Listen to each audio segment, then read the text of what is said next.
Hello. Welcome to the Bore You to Sleep podcast. The podcast that will hopefully help you get to sleep. I am going to read an open source book, one that is not particularly interesting, but one that is hopefully boring enough to get you to sleep. Tonight's reading comes from Days and Hours in a Garden. The garden described in this story sounds quite magical and is set in 1800s England. Written by E.V.B. and published in 1896. I hope you enjoy this story. My name is Teddy, and I aim to help people everywhere get a good night's rest. Sleep is so important, and my mission is to help you get the rest that you need. The podcast is designed to play in the background while you slowly fall asleep. Thank you to everyone who shared their words of gratitude with me during the week. Joanna Holding, your email was extremely kind, and I'm glad you enjoy this style of the podcast. Shannon Hayes, thank you for your message through the website and for suggestions on future episodes. I also heard from several listeners on Instagram. Matt Dake, thank you for listening every night.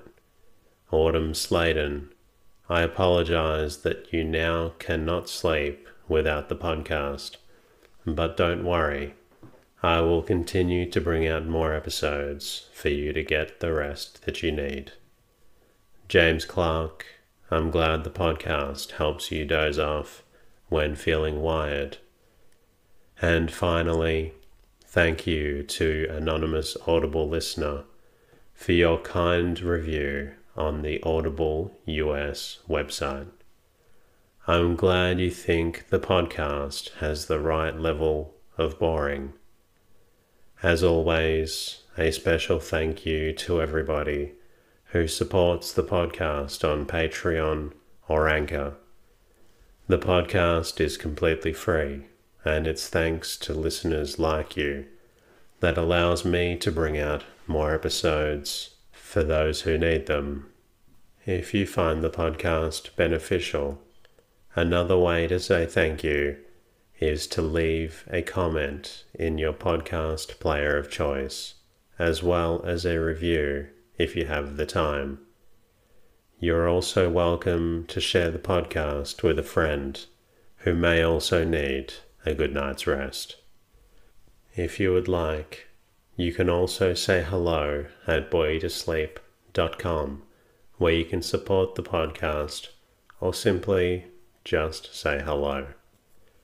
I'm also on Twitter and Instagram at boreyoutosleep. In the meantime, lie back, relax, and enjoy the readings. Days and Hours in a Garden by E.V.B. To Richard Cavendish Boyle, whose love for nature and for art years had not chilled, nor trouble changed. These records of our garden were inscribed by E.V.B. in 1884. Preface. If for a sixth reprint of Days and Hours in a Garden, a new preface was deemed advisable, still more so, perhaps, should there be something new prefixed to the 7th edition, although, indeed, it contains nothing that in any sense is new.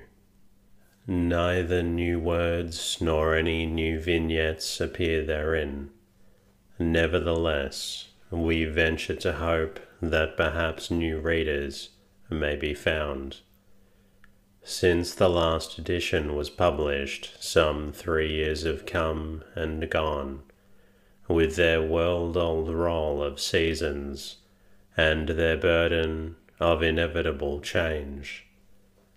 The garden has 3 times slept beneath the rains and the snows of winter, and has awakened in spring with the birds and the bees. Meanwhile, the shrubs are taller and larger, and the trees have extended their roots and stretched out their branches over lawns and gravel paths. And the summer shade, so coveted in other days, has broadened, while on the other hand, it has become more hard to maintain in their wonted brilliancy our borders and flowerful closes. The axe and the pruning knife have been busy during the winter months, and many a fine laurel, in all its wealth of glossy green, has been laid low, and with yew and the full foliage phaleria, and more than one tall deodara, become a burnt sacrifice to Apollo's sunny ray. For the south sunshine must be let in, no matter what the cost. In certain ways the garden may be said to suffer change, and chiefly when the grace and softly rounded loveliness of various evergreens which do not bear the shears, Cryptomeria elegans, red cedar, and the like, after a course of years begins to wane.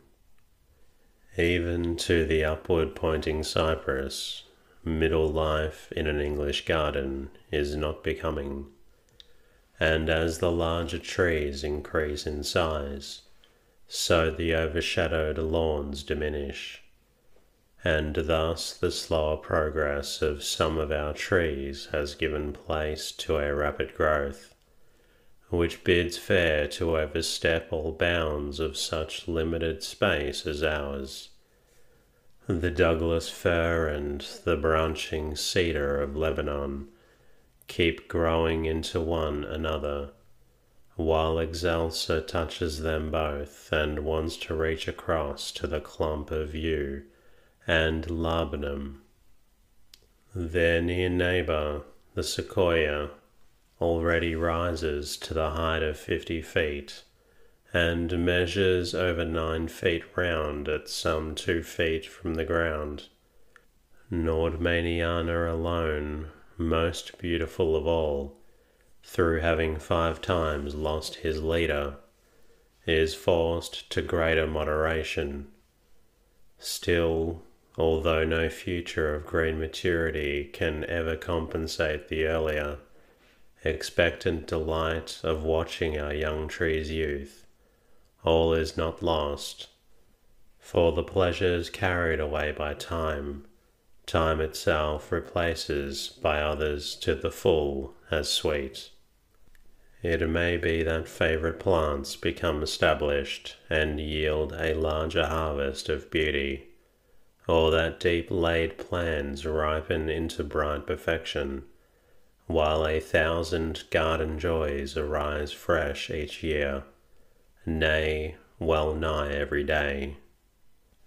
As to the living frequenters of the garden, whose presence there for the most part enhances our enjoyment of it, the tomteets, nunhatches are as busy with the coconuts which hang for their use all winter, from the rose arches as the mice and the sparrows are with the crocuses. The white pigeons still circle in the air, and settle upon the gables, or preen their feathers in the sunshine amongst the yellow stone crop, at the base of the old grey pillar in the parterre. The swallows return year by year to their nests within the porch, but the faithful satin-coated collie lies still forever under the turf by the ivied wall, and the earth lies heavy on his noble head.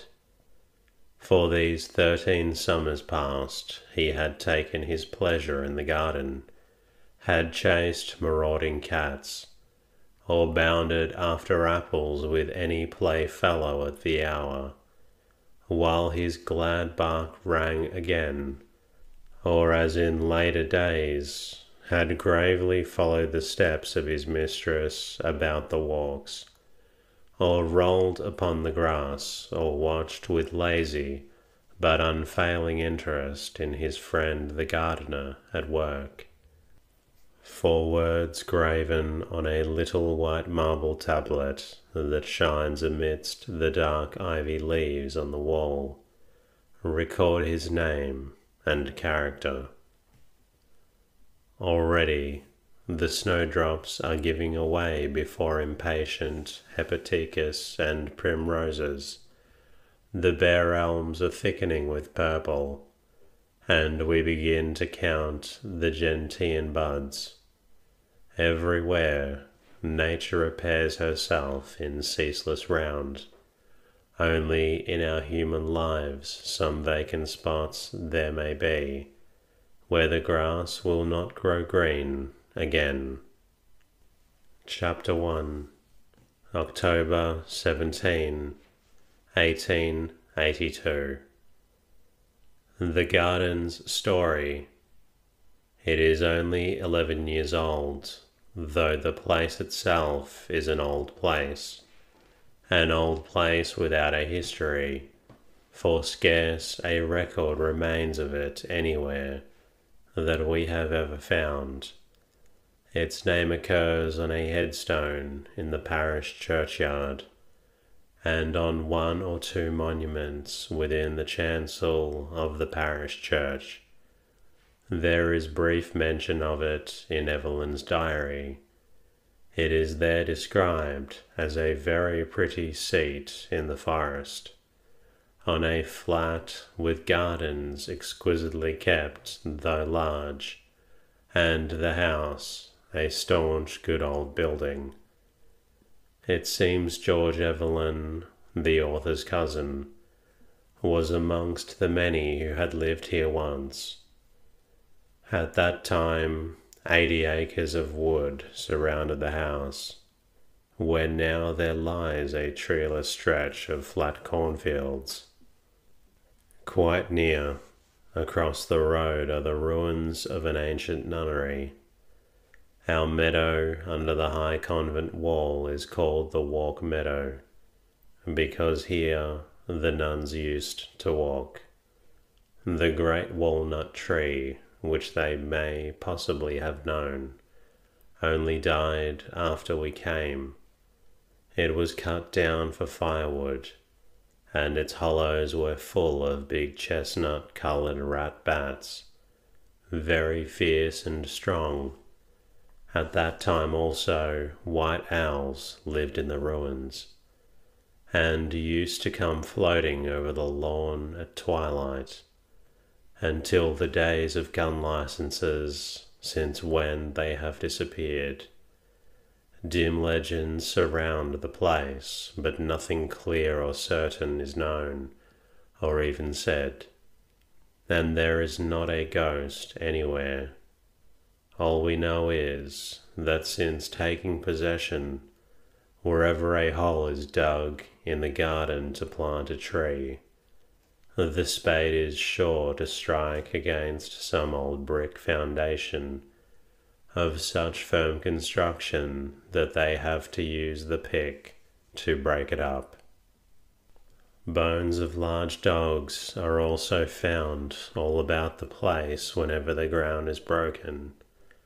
Remains of the watchdogs or hunting dogs of the olden time, also quaintly shaped tobacco pipes. I know of nothing to support the tradition that monks abode here once. There were signs of an upstairs room having at some remote time been used as a chapel.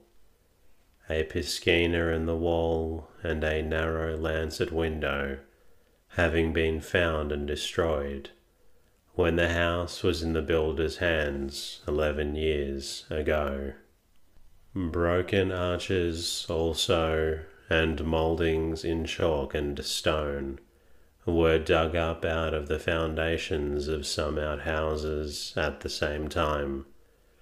They say there is an underground passage between the abbey and the house, but we do not believe it, and we do not believe in the murder of a monk for his money, said to have been committed by a nun in the upper room, now a guest chamber. Such vague traditions are sure to hang around old walls, like mists about a damp meadow. Very distinct, however, and carved in no vague characters, are certain initials and dates still visible on the stems of the trees in the lime avenue. For in old times, when the trees are bare and the western sky is bright, you can see them quite plainly. Large capital letters, often a pair, enclosed in a large heart with the date. The dates run from 1668 on to late in 1700. Those old village lovers must have had sharp penknives which cut deep. They and their names have long passed away and been forgotten, but for so much as is traced in the living bark, these limes have proved as good as any marble monument, much better than the long wooden rails which are still in fashion hereabouts. Since the place was ours, this short avenue of 24 trees has been taken in from the public road, and now the limes give us cool shade and fragrance, and many midges in the hot summer days. I fear there is nothing more to be discovered about the past history of the house than we now know already. We must be content and follow as we best may George Herbert's concise admonition. When you chance for to find an old house to your mind, be good to the poor as God gives you store. We have had the great pleasure of making the garden. The feature of the place was, and is, two symmetrically planted groups of magnificent elms in the park field, in which every season we hope the rooks will build. There was everything to be done in the garden, to which these elms form a background. We found hardly any flowers, a large square lawn laid out in beds, with unsatisfactory turf and shrubberies beyond a long broad terrace walk, old brick walls with stone bowls on the corners, 2 or 3 old wrought iron gates in the wrong places, dabs of kitchen, garden, and potato plots, stable yard and carriage entrance occupying the whole south front, with a few pleasant trees, a young Wellingtonia, a stone pine, a Venetian sumac, and a very large red chestnut, from a seed brought from Spain in the waistcoat pocket of one of our predecessors here 50 years ago, and said to be the first of the kind raised in England. Such was our new playground in 1871. Here we brought a skilful gardener, possessed of a common sense and uncommon good taste. Can one say much more in a few words? And aided by our own unscientific but exceeding love of flowers and gardening, we set to work at once. These gardens on a flat are transformed. There are now close trimmed yew hedges, some of those first planted being 8 feet 6 inches high, and a nearly 3 feet through, while others are kept low and square. There are yews cut in pyramids and buttresses against the walls, and yews in every stage of natural growth. I love the English yew, with its 1,000 years of gloom, an age that ours, however, have not yet attained. The Wellingtonia, planted in 1866, has shot up to over 40 feet high, and far outgrown its youthful Jack-in-the-Green look. The stone pine, alas, has split in two, and been propped up, and although half killed since by frost, it yet bears a yearly harvest of fine cones, chiefly collected for use as fire revivers, though the seeds ripen for sowing or eating. The borders are filled with the dearest old-fashioned plants. The main entrance is removed to the north side. The stable yard is removed also, and instead thereof are turf and straight walks, and a sundial and a parterre for bedding out things. The sole plot allowed here for scarlet pelargoniums and the like. In this parterre occurs the only foliage plant we tolerate, a deep crimson velvet-leaved coleus. The centre bed is a raised square of yellow stonecrop and little white harebells, with an old stone pedestal found in a stonemason's yard, bearing a leaden inscription, "To Deborah," surmounted by a ball on which the white pigeons picturesquely perch. There are green walks between yew hedges and flower borders, beech hedges, and a long green tunnel, the Allée Verte, so named in remembrance of a bower walk in an old family place, no longer in existence. There are nooks and corners, and a grand, well-shaded tennis lawn, and a crown of all, there is the Fantaisie. This is a tiny plantation in the field. I mean the park, date 1874, connected with the garden by a turf walk, with a breadth of flowers and young evergreen trees intermixed on either hand. Here, all of my most favourite flowers grow in wild profusion. The turf walk is lost after a break of golden yew in a little wood, a few paces round, just large enough for the birds to build in, and with room for 6 wild hyacinths and a dozen primroses under the trees, with moss, wood sorrel, and white and puce-coloured periwinkles, and many a wild thing meant to encourage the delusion of a savage wild. I am afraid I never can be quite serious about a garden.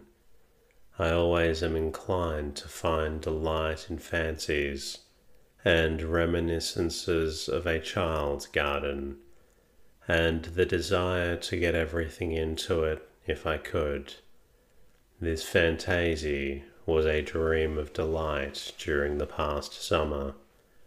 From April, when a nightingale possessed in song the half-hidden entrance under the low embowering elm branches, and syringia, though all the fairy days and months up to quite lately. Yes, even last week, it was fragrant with the mignonette and ragged jack. I mean that alpine pink Dianthus plumarius, gay with yellow zinnias and blue salvia and rich luxuriance, with a host of smaller, less showy things, with bunches of crimson roses and pink La France blooming out from a perfect mist of white and pinkish Japan anemones, white sweet peas, and a few broad sunflowers towering at the back. their great stems coruscating all over with stars of gold, and here their clusters of purple clematis leaning sadly down from a stick and leaf and dead wiry stalks, or turning from their weak embrace of some red-brown Cryptomeria elegans. Even last week the borders throughout the garden looked filled and cheerful, brilliant with scarlet lobelia and tall deep red floxes, and bushes of blue-leaved starry marguerites, and the three varieties of Japan anemone, with strange orange tigridius and oratium lilies and ladies' pink cushion. Out near the carriage drive are goldenrod, and crimsoned patches of azalea, and a second blow of late and self-sown Himalayan poppies. In one narrow bit of south border one finds that pretty blue daisy, such an odd, pretty little thing. I remember a bed of it in the garden of my childhood, and I possess a portrait of it, done for me by my mother, and then never met with again until a year or two ago, when unexpectedly it looked up at me, somewhere in a remote country churchyard. I am afraid our present stock comes from that very plant. Until now, the long border of many-coloured verbenas was still rather happy, and the three east gables of the house were all aflame with Virginian creeper. But 2 days of rain spoilt us entirely.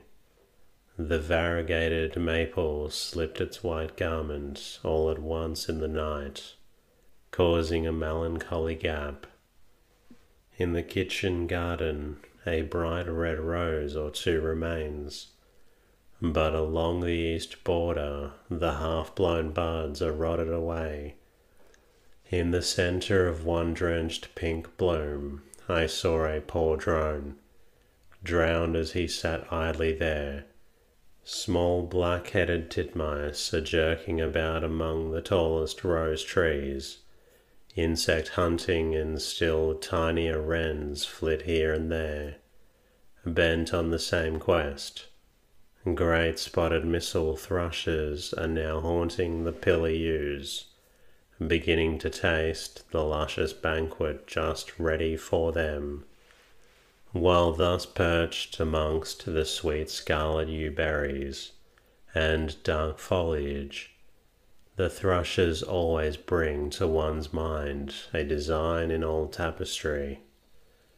And this reminds me of the good and abundant fruit fest we have ourselves enjoyed this season. Strawberries and raspberries were not much, but such gooseberries, apricots and nectarines. Peaches plenty enough, but no flavour. Figs enough to satisfy even our greediness, though we have but one tree on a west wall. Pears, especially Louise Bon, first rate and plenty. Apples a small crop but sufficient. Wood strawberries have been ripening under the windows till within the last few days. I planted them there for the sake of the delicious smell of the leaves when decaying, a smell said to be perceptible only to the happy few. Nuts, filberts, and Kentish cobs were plentiful, but we were only allowed a few dishes of them. A large number of nut thatchers settled in the garden as soon as the nuts were ripe. They nipped them off, and carrying them to the old acacia tree, which stands conveniently near, stuck them in the rough bark, and cracked them at their ease, or rather punched holes in them. The acacia's trunk at one time quite bristled over with the empty nutshells, while the husks lay at the roots. The fun of watching these busy thieves at work more than made up for the loss of nuts. We had a great abundance of large green and yellow wall plums, also a fair quantity of purple. Of sweet cherries and less gathered rather unripe. My dear blackbirds and starlings never leave us many. But there were a good lot of morellos. They don't care a bit for them.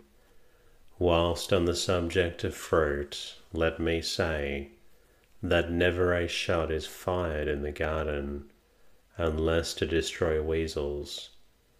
Our garden's sacred round is free to every bird that flies. The delight of seeing them and of hearing their music compensates to the full any ravages they may indulge in. Thanks to netting without a stint, and our gardener's incomparable patience and long suffering, I enjoy the garden and my birds in peace. And if they ever do any harm, we never know it. Fruit and green peas never fail us. Here is a sunny morning, and the cows are whisking their tails under the elms, as if it were July, but indeed the last lingering trace of summer has vanished. The garden is in ruins, and already the redbreast is singing songs of triumph. The ruin is complete and cleared away too, yet there is consolation and something very comfortable in the neatness of the dug borders, and the beds made up for the winter. The symmetrically banked up celery, crested with the richest green in the kitchen garden, rather takes my fancy. So also does the fine bit of colour in some huge heaps of dead leaves that I see already stored in the rubbish yard. The dead leaves have to be swept away from lawn and garden walks, but I believe we do not consider any except those of beech and oak to be of much service. It is my heresy that leaves do not fail until the goodness of them has decayed. They are of use, however, when left to cover the ground above tender roots. In the Fantasie, the earthy bed can scarcely be seen, so close lies this warm counterpane of the leaves. The great elms of the greyest days now make sunshine of their own. Their lofty breadths of yellow gold tower among the zone of garden trees, when the sun illumines them and the light winds pass. It is a dream to watch the glittering fall of autumn leaves. The ancient times return, and Jove once more showers gold around some sleeping Danae. During the first days of the month, the partner was done, tulips put in, and a lot of crocuses in double row. In a few beds the dwarf evergreens, which had been removed for the summer, are planted in again, just to make the partner's emptiness look less cheerless from the dining room windows. Between these small evergreen bushes in their season will come up spikes of hyacinths of varied hue. I do not care for a whole bed of hyacinths or tulips. They give me little real pleasure unless the colours be mixed. One chief charm of a garden, I think, depends on surprise. There is a kind of dullness in tulips and hyacinths, sorted and coming up all in one size and colour. I love to watch the close-folded tulip bud, rising higher and higher daily, almost hourly from its brown bed, and never to be quite certain of the colour that is to be, till one morning I find the rose or golden or ruby cup in all its finished beauty, perhaps not at all what was expected. And then amid these splendours will suddenly appear one shorter or taller than the rest, of the purest, rarest white. How that white tulip, coming as it were by chance, is valued, and so again this year a mixed lot are planted. There was a time when we had only one tulip in all the garden. I used to look for it regularly in a certain shady border under a laburnum tree, an old-fashioned, dull purple and white striped flower, but it never failed to show at the very end of every season. I had a regard for the tulip, and last summer it was a disappointment vainly to wait for its appearance in the accustomed spot. Many there were of its kind, surpassing in it loveliness, but then they were not the same. And that concludes tonight's readings. I hope you've enjoyed listening to this lovely story about gardens. I also hope that it's helped you get a little drowsy and ready for sleep. In the meantime, until next time, I'll be bringing you a new episode very soon.